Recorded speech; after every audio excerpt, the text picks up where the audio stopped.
mugwumps. They're everywhere. They're speaking out. Board meetings, City Hall, Town Square, Courthouse, State House, even the White House. They must be stopped. They are disruptors.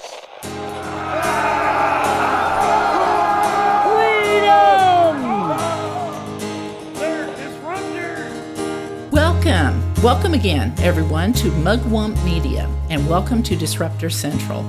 Now, this is your very own hometown information and conversation hub for many things that are passed over or just downright ignored by the mainstream, local, and national media.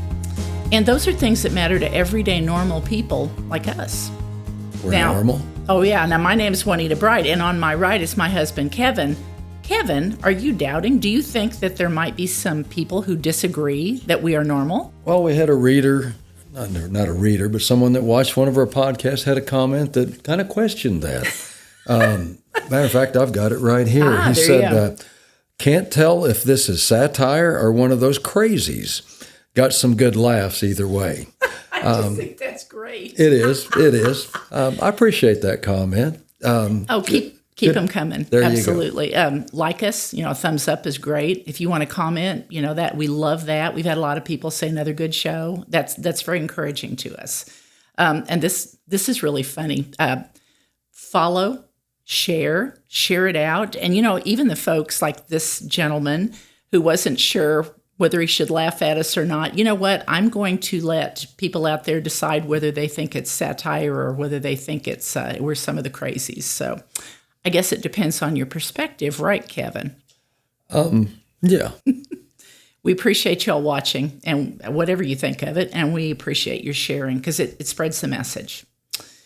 Now, let's see. I'm not going to expound on what a mugwump is. I do that often. For those of you who, we've got quite a few subscribers now, Kevin. That's good.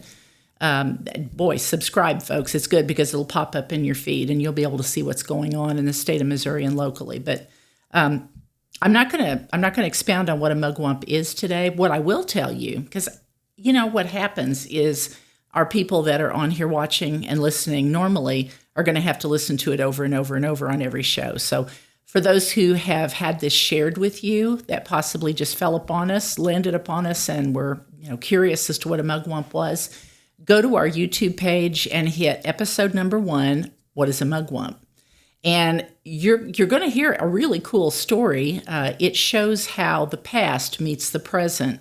1884, the only non-consecutive two-term president other than Donald Trump was a man named Grover Cleveland. And the crazy thing that happened for years before that, things had been going wrong within the Republican Party at that time, and a bunch of Republicans called themselves mugwumps because that's what the opposition called them, and they wore it like a badge of honor, and they voted for a more conservative candidate who just at that time happened to be a Democrat, Grover Cleveland.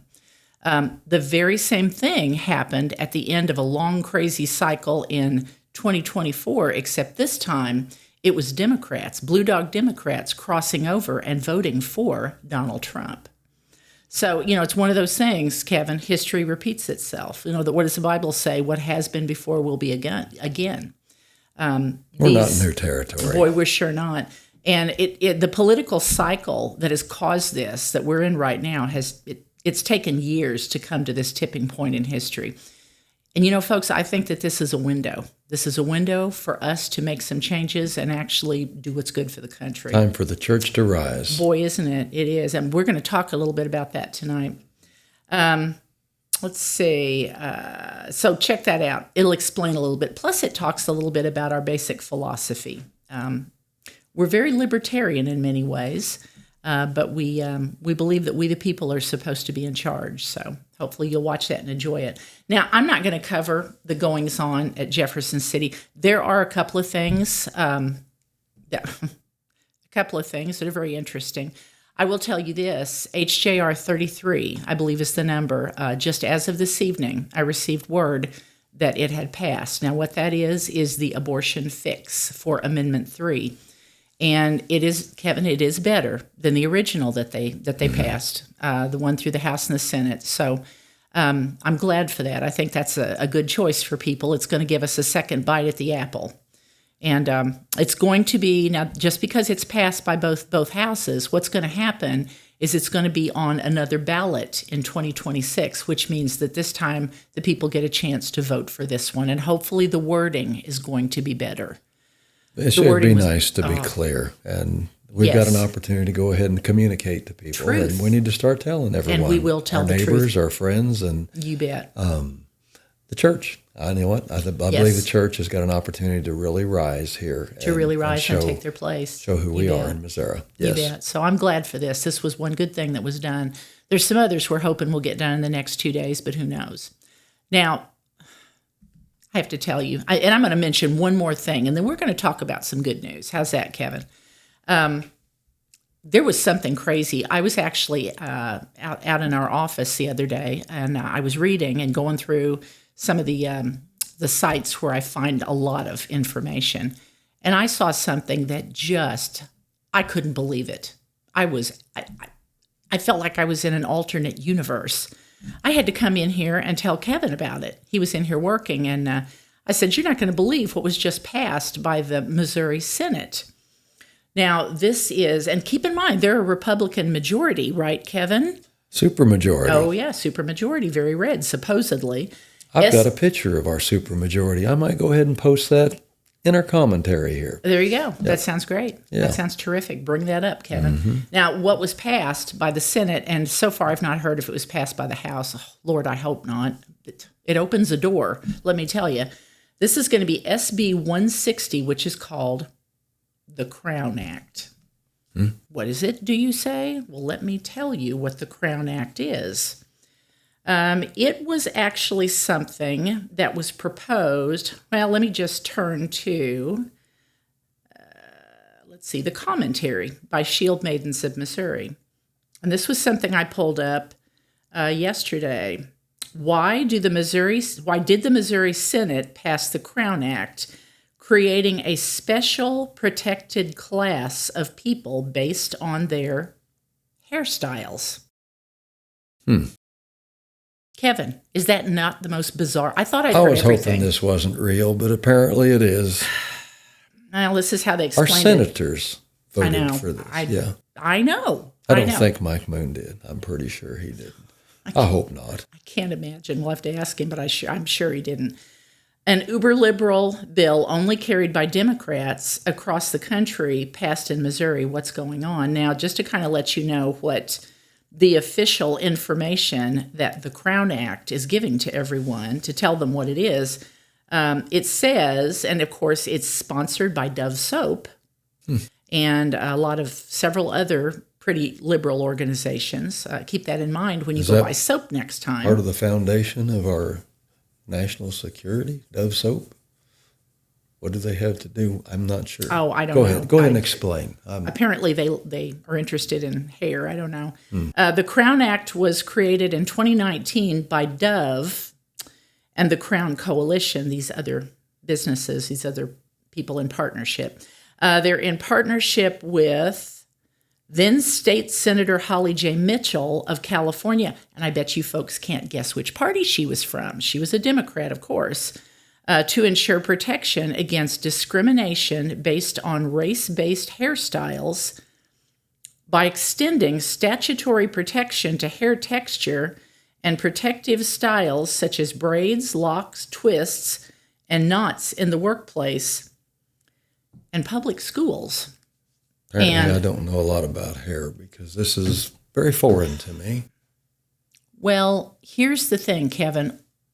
Why would you, I agree with Shield Maidens of Missouri, why in the world would you have a protected group of people based on their hairstyle? That is just the strangest thing ever to me.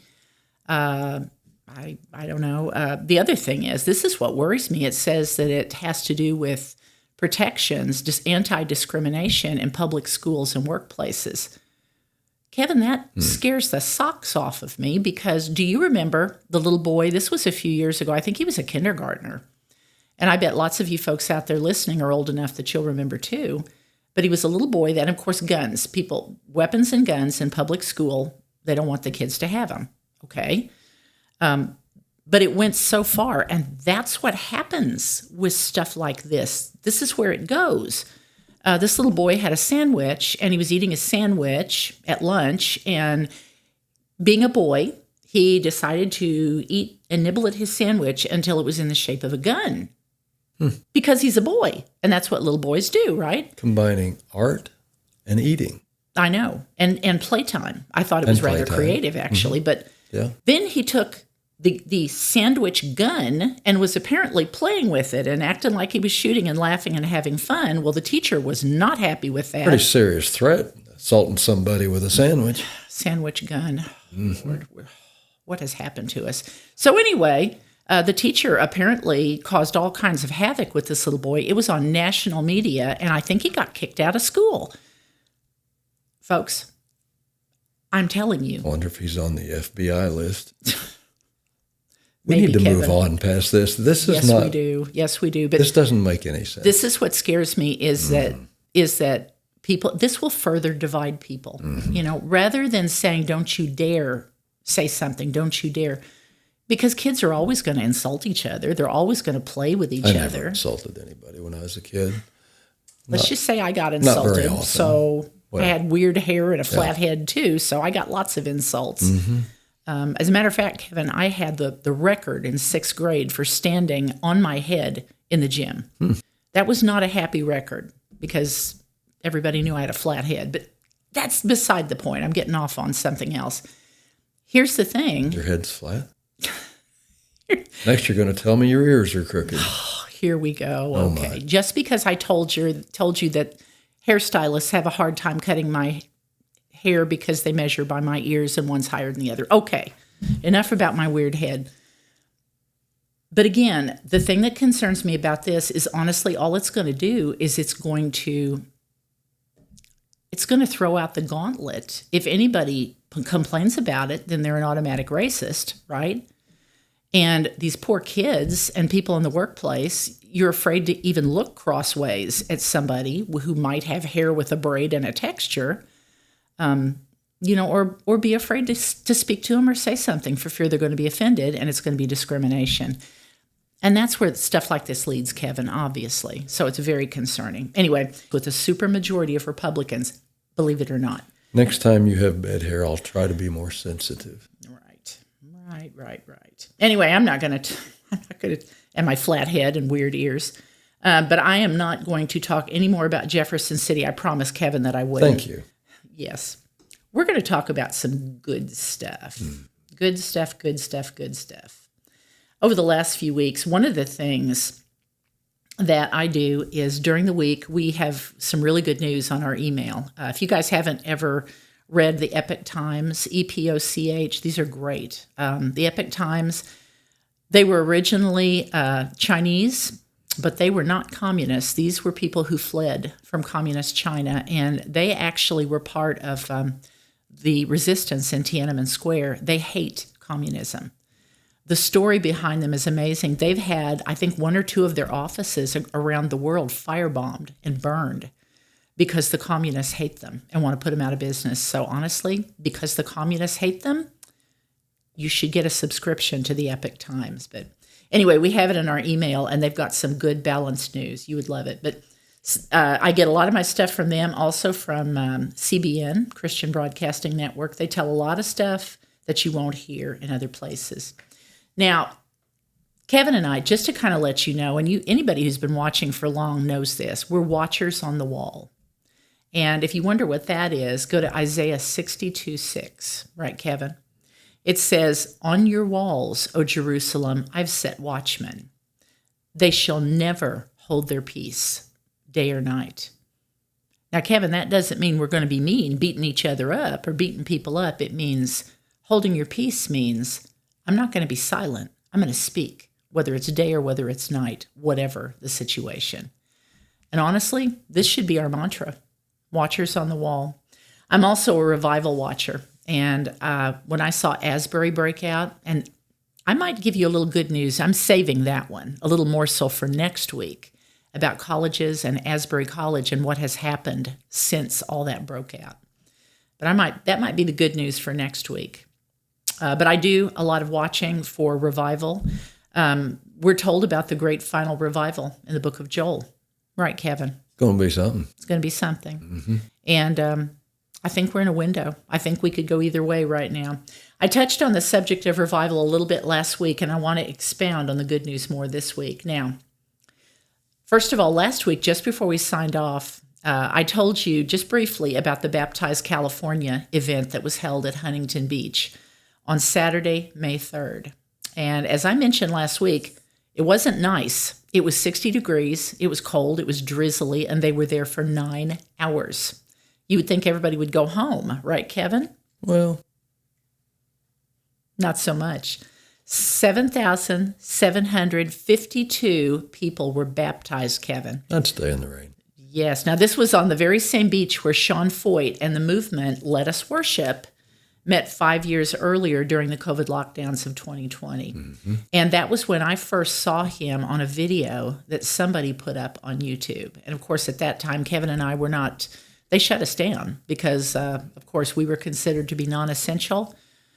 That was a hellacious experience. We literally had to refinance. We were scared to death we wouldn't make it through the year.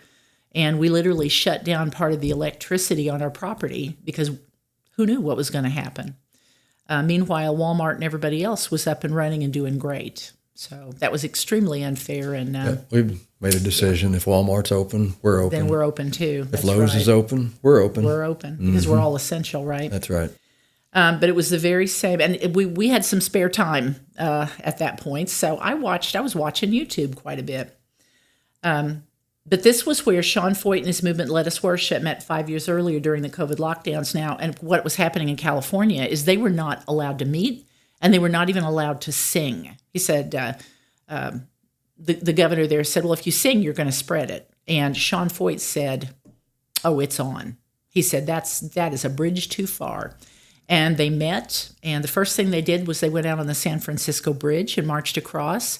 The next thing that they did was they went down to Huntington Beach, and they had a revival, and they started baptizing people in the ocean. And that was when I saw him. That was the beginning of my wake-up. I was hooked. I followed him all that summer and fall on YouTube, and I watched him hold praise and worship revival meetings in big cities, sometimes blocks away from the very worst of the riots and the most violent of the 2020 things that were going on. And remember, the liberals called this the Summer of Love. Remember, in Portland, the mayor? That didn't really, Summer of Love, right? Remember Chop Their definitions and Chaz? Are different than mine. Oh, yeah, Chaz. Chaz, right, right, crazy.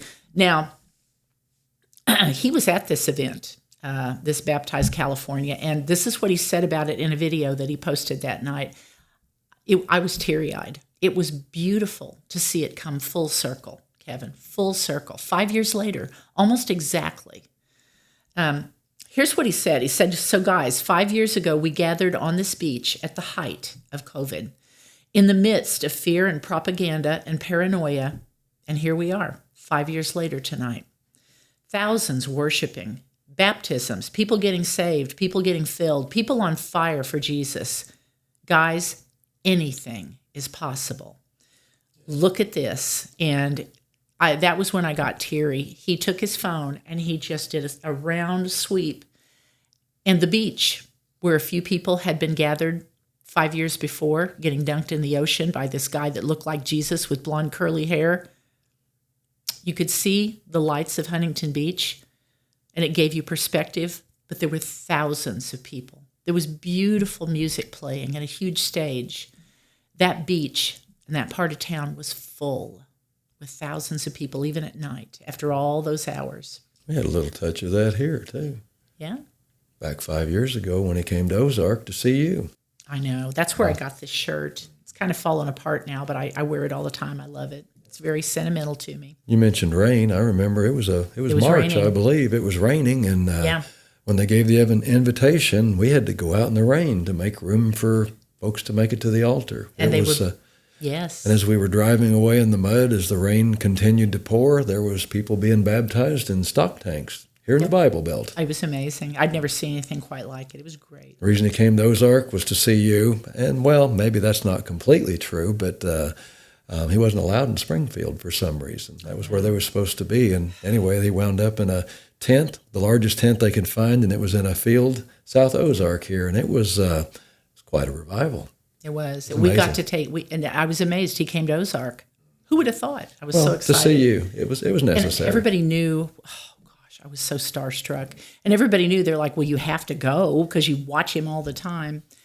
He dubbed this the Summer of Revival in 2025. He spoke over it. This isn't the summer of love. If they're going to say summer of love, this is the summer of revival. Now, CBN talked about this. They had a great piece on this. The headline quoted was what the organizer, Pastor Mark Francie from Ocean Church in California, what he said about this movement. A spiritual awakening has begun, one that will sweep from the beaches to the neighborhoods of America and to the nations of the world. I love that. This is like something from the book of Acts, Pastor Mark said. He also commented about the negative reputation that California has. And he pointed to the scripture that says, where sin abounds, grace abounds even more. And isn't that the truth, Kevin? Right. We're going to take California back. Take it back. They're in the process of it. That's right. Pastor Jack Hibbs, you bet. Francie also said, in Jesus' day. Sorry? Mario Murillo. That's right. There's a bunch of them that are working it. Francie also said, in Jesus' day, people also spoke negatively about his hometown. I love this because I hadn't even thought about this. But the scripture that where one of his doubters said, can anything good come from Nazareth? Well, evidently, Jesus Christ did. So There you go. What about all these good people? It doesn't get any better than that. Good people from California coming to help us out here in Missouri. Big things have historically come from California. God seems to do seems to do his very best work in unlikely places that people have given up on, using unlikely people. Love that. And people get so impatient. Remember, this is a microwave society. What is it Homer Simpson says? He says, "Oh, isn't there anything faster than a microwave?" A little impatient, yeah. A little impatient. Yeah. People think everything has to happen like that, run its course quickly. And it's not how God works. No, and if nothing else, the last 5 years has taught us that. I was telling Kevin earlier, I thought the world was ending, because in 2020, this old guy cheated out the guy who really won the election. And it's like, oh my gosh, why have you not fixed this? What do we do now? I was curled up in a ball. But you know what? Yep. I'm glad he didn't fix it the way I wanted, Kevin. I am too. Yeah, because we had to live through those 4 years and we had to have him back. And he's back with an attitude and a mission. I like what Pastor Reggie says. He says, we're not waiting on God. God's waiting on us. He's waiting on the church here. He's given us a window. This Time for us to step up and move out. That is so true. So true. When I say move out, like a wagon train. Move them on out. That's right. Rawhide. Now, when asked how this movement started, I love this too. Mark said that God spoke to him about starting a big baptism event in Southern California. This was probably maybe 2022. He didn't really say. And like the message that Sean Foyt echoed on the beach at the May 3rd event, Mark said that God told him very clearly, if I can do it there, I can do it in all of California. That's right. If I can unite the churches in California, I can unite the churches in America. Mm-hmm. Oh, Kevin preaches that night and day. And if I can do it in America, is there any other nation that is too hard? The whole world's watching us. Love that. The church. The two that he actually did one in 2022 and 2023. This is not his first one this year. In 2023, they started out with Baptized Southern California at Pirates Cove, the same legendary beach where the mass salvations and baptisms of the Jesus People movement of the late 1960s happened.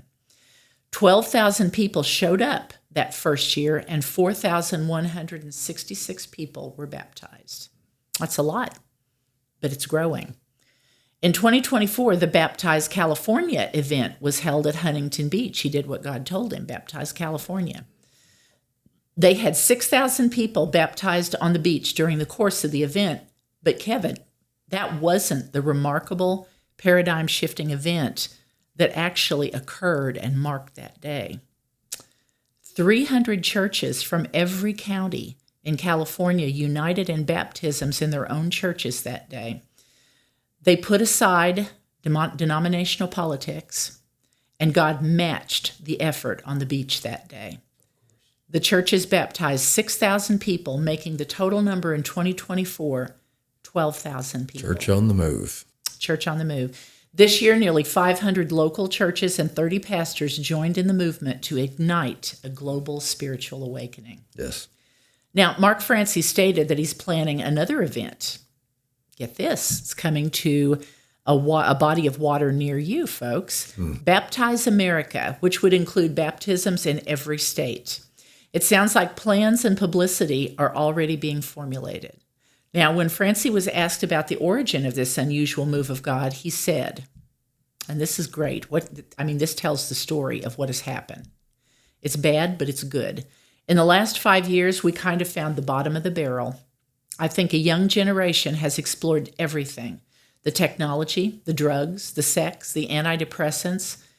I think in a lot of ways, this generation has seen how hollow the world is without a relationship with and the presence of God. And I think because of that, there is an awakening that says, if the source of life, hope, joy, and love is Jesus, let's get back to Jesus. There you go. That's the answer. And a neat footnote to Pastor Mark Franci's statement is the fact that one of the people there on May 3rd was Sammy the Bull Gravano. Kevin, have you heard of him? Sounds dangerous. He does. He was once the notorious underboss of the Gambino crime family, but he recently gave his life over to Jesus Christ. I ran with the streets, led one of the most powerful crime families in America, but none of that gave me true peace, he shared in a recent video. I always believed in God, but this time it was different. This time, I surrendered. Pastor Franci baptized him personally. Well, Franci also cited the Trump administration's openness to faith as a huge opportunity for the church and the Christian faith. And folks, I don't know if people really understand what has changed this administration. Now, in Trump's first administration, he had, what did he call it? He called it his faith panel or his faith coalition.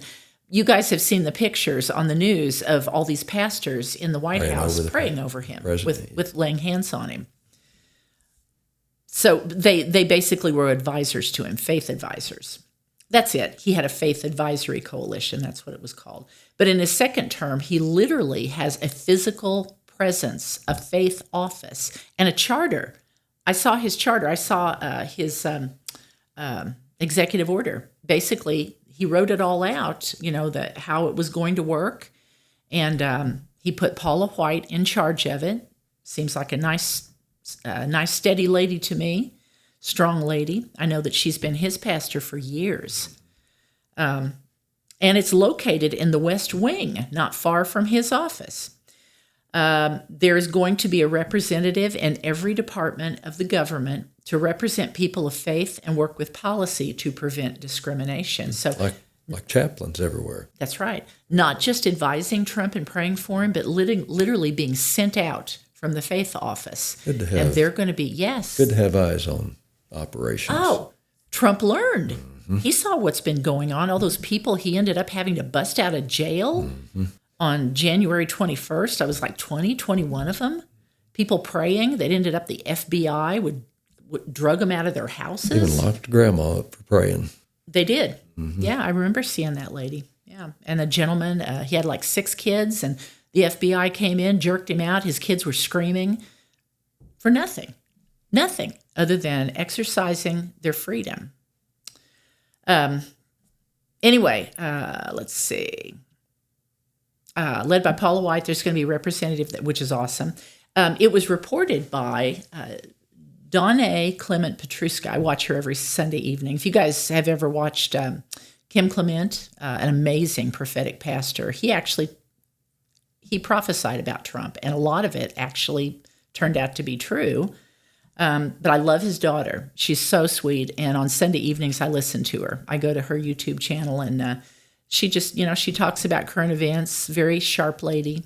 She is one of them that has been chosen to be on that, I guess it's a committee. I don't know. They've chosen a bunch of people that are going to come in. Donna said that it was about 6 weeks ago, they spent the day there. They were in the West Wing. They went into the office. Paula White was there. They had praise and worship time. They had prayer. And they had people come in. One of them, I think, was from Homeland Security. The other one was the Department of Education. And basically, they updated them. What was it she said?